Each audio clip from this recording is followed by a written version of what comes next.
Hey, somebody cue the Blood on the Leaves beat in my intro. So let's get on with it. We could have been somebody. Said you had to tell somebody. Off the last episode where we went over Boogie's Thirst 48 Part 2, you saw me gush, like a lot. But you ain't seen the end of that shit. No, not my long shot, nigga. This tape here, nigga. Shit is fire, dog. Shit is fire as fuck. Dave East, and we're going over his debut album, KAIRI Channel. The kid can rap his ass off. He sounds so New Yorkish, which makes sense because he's a Harlem native. He was a XXL freshman. He's probably the best on the cover. Plain and simple. A lot of people argue me and say Lil Dicky or Denzel or G Herbo. No, you're wrong. Bad. Don't say that. If you come here and you say that, I will embarrass you. Anyways, back to what I was saying. He has 10 tapes under his belt, including KAIRI Channel. The most popular of them, Black Rose. I mean, if we're excluding KAIRI Channel, because I think that blew up kind of big. But the most popular tapes, Black Rose. He signed with Def Jam recently, which was really good on his part. I think that's a very smart move. They're not known to be a label to fuck over their artists very much. That's really good for him. He can rap his ass off. He has backing from a lot of legends such as like Cameron, DJ K. Slay supports this man, Sway supports this man, but then again, Sway supports just about everybody. To be completely honest, I'm pretty sure he supports fucking Riff Raff. Not dissing Riff Raff, but you know, he supports Riff Raff. That should tell you everything you know. So yeah, let's get into his standout tracks. Let's not drag on too long. Let's get straight to the meat of the review. Let's do it. Things first, SDE is the #1 standout track on this tape. Why? There's a Cameron feature. That's not the biggest reason, but there's a Cameron feature, and that should tell you everything you know about this track. But just to tell you a little bit more, Dave East went on this beat, and the beat, by the way, flawless. Production was flawless. The ad-libs were flawless. Dave East seemed to be flawless. He was in his zone. He killed this beat, completely murdered it, put it in a casket. If you want to get your friends in to listen to Dave East, this is the first song I recommend you play them. If you want to get to know who Dave East is, listen to this fucking song. I promise you, you will like it. This song will make anybody's head pop. I promise that. Fact. Niggas looking like I had it wrong. Now the niggas know I had it right. Standout track #2, Keisha. Oh my God. If you were at this video and you haven't heard anything about Keisha yet, you're living under a rock. That shit went viral as fuck. My boy Dave East told some type of story in this bitch. That shit is not easy by any means of the word. Telling a story while also murdering the beat that you're on and keeping the lyrical content up. Boy, that is not some easy shit to do. Shout out to my boy Dave East for pulling this shit off. If you want to listen, if you're a hardcore, just love storytelling rap type shit, go check out the song Keisha. My man Dave illustrated some shit in that, and that showed how versatile he can actually be when it comes to just straight up fucking rapping. Hey, shouts out to Dave for that. That shit was not fucking easy, bro. Yeah. And now for the third and final standout track. I love this track. There is a Beanie Siegel feature on this track. That's right, it's The Real Is Back. Oh my God, Beanie Siegel. He got a Beanie Siegel feature. A Beanie Siegel feature. He got that. That's just so beautiful. The song, so beautiful. The production, once again, beautiful. This whole album was beautiful, which is why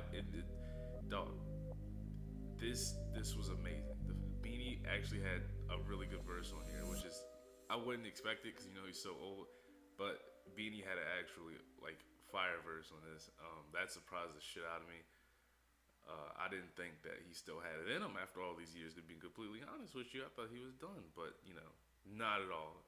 This is and the reason why I love this track, this album so much is that he's got so many features from legends that clearly support him and back him, and I think that is just awesome. Like, you get Cameron and Beanie Siegel as features on your album. That's just, you trying to make a classic is what you're trying to do, and I'm 100% behind it. Make music great again. Dave East 2016, you already know what it is. I was lost in the jungle like Simba after the death of Mufasa. No hog, no meerkat. Hakuna Matata by day, but I spent my nighttime fighting with tears back. By far was the hardest section to do. I could not pick out the tracks that I didn't like, and especially because I liked everything. Everything about this was just top tier. This is not how a debut album usually sounds. Like this is on. I'm not gonna tell you it's on the level like Good Kid, Mad City debut, but it's up there, dog. It's fire for a debut album. That's not something that it should sound like. But if I had to pick two songs that I feel like weren't up there with its peers, the first one would have to be Don Pablo. Now, don't get me wrong, the song is good.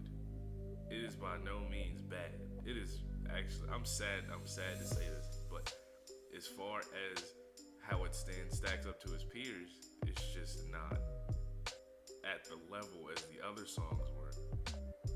He could definitely do better. We've seen him do better on this album. That's the thing. Like, it's not a bad song, but it doesn't stand where the rest of the songs stand. You feel me? Like, it could have been way better. But I could be wrong. You could like this song. It's 13 tracks. You're gonna find something you like on here. That's just plain and simple. I got my city doing front flips when every father mayor rapper jump ship. And I'm only doing 2 songs for the struggle section just because I couldn't pick a third. I could barely pick 2. If anything, it was just Don Pablo. But I decided, fuck it, gotta pick 2. Which one though? I had to listen to this thing about 40 times before I picked out something that I really didn't, that I just couldn't add into the section of the rest of the songs. And that one was, again, I think it's track number 2. It wasn't where, all right, so say you listen to the tape, right? You go from track 1 and it was written. You're like, damn, homie can fucking spit, right? And then you get to it again and it's just a noticeable dip. Now, not saying the song is bad once again, but it just wasn't as good as the other ones. Even the struggle songs in this section are top tier. I think me and you both know what grade this album's about to get. Let's be completely honest here. Actually, I know, you don't, but that's why you're watching this. And so, let's get into the review. I'm sick of waiting, I'm sick and tired, I'm sick, I hate it. I'm sick of outside opinions, I just ran out of patience. Here we are, final verdict, the life or death sentence, the judging, moment you've all been waiting for. The straight up review of Dave East's KAIRI channel. Now, I couldn't say too many bad things about this album. You heard me say it, this is a great debut album. This is refreshing, if anything, of the monotonous music that we hear today, to just hear a real New York spitter coming up. It's just something that I found really refreshing. Basically, the amount of flaws when compared to the amount of pros to this album just didn't stack up well.